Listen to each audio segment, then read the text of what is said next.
2020 ମସିହାରୁ ଓଡ଼ିଶା ସରକାର टाटा पावर को विद्युत वितरण अधिकार प्रदान करिअछि, ଯେଉଁଥିରେ टाटा पावर 51% और ग्रिडर 49% रही। विद्युत बलका राज्य होइथिबारु देशर विद्युत क्षेत्र में संस्कार आनिबारे ओडिशा हेउछि प्रथम राज्य।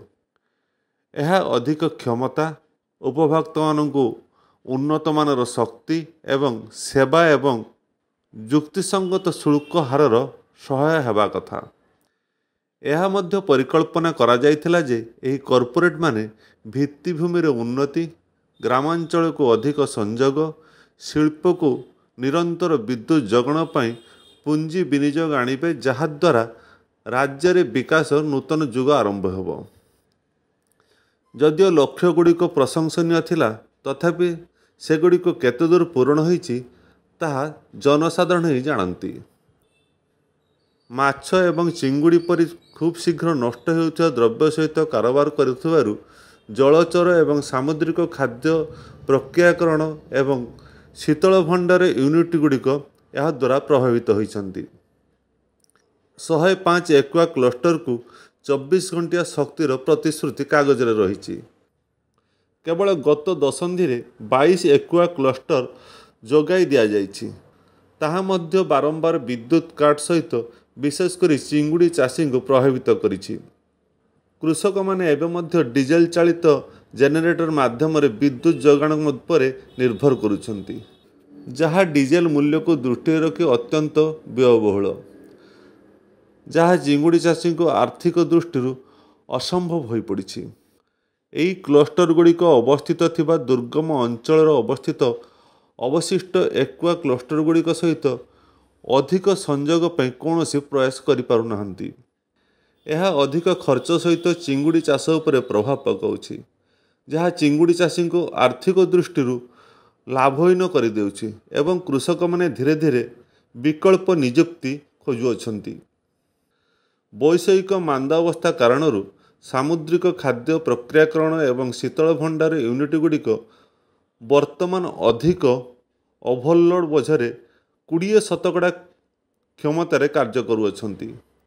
एभली परिस्थिति रे जेतेबेले शिल्प सहायता में सरकार आड़ को चाहिथिला, सही समय रे टाटा पावर अहेतुक विद्युत शुल्क वृद्धि बोझ उपर नलिता बेड़ा भली कार्य करुछि।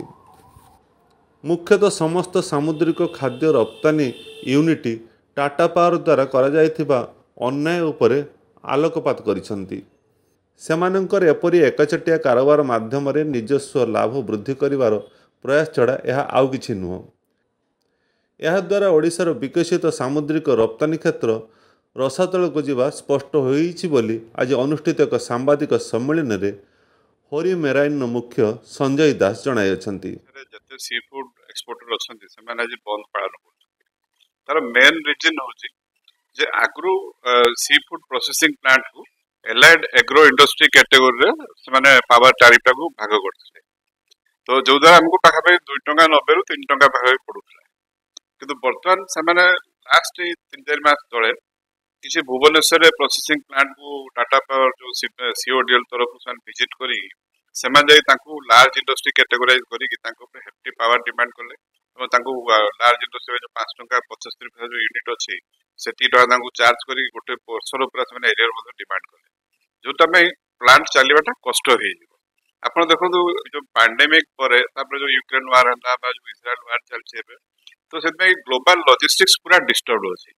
आपण बर्तमान इंडिया रो जो हमको कंटेनर मिलुनी मेटेरियल बाहर को पठाया पे, जो कंटेनर मिलुची भी ता पाखापाखि 3 गुण 4 गुण रेट रे पाउछे, जो आम प्रोडक्ट बाहर सुदूर अमेरिका मार्केट और यूरोप मार्केट रे हम निजर कॉम्पिटिटिवनेस लूज करियो।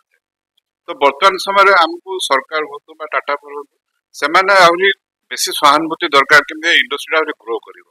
आपण ओडिसा रो आगु 300 टन चिंगुडी रप्तानी होतला, किंतु गत वर्ष आपण देखिबे पाखापाखि 48,000 टन रप्तानी होछि, जोटा कि ओडिसा को इंडिया रो गोटे लार्जेस्ट एक्सपोर्टिंग स्टेट रो माने one of the largest exporting state रो मान्यता मध्ये देई पाउछि।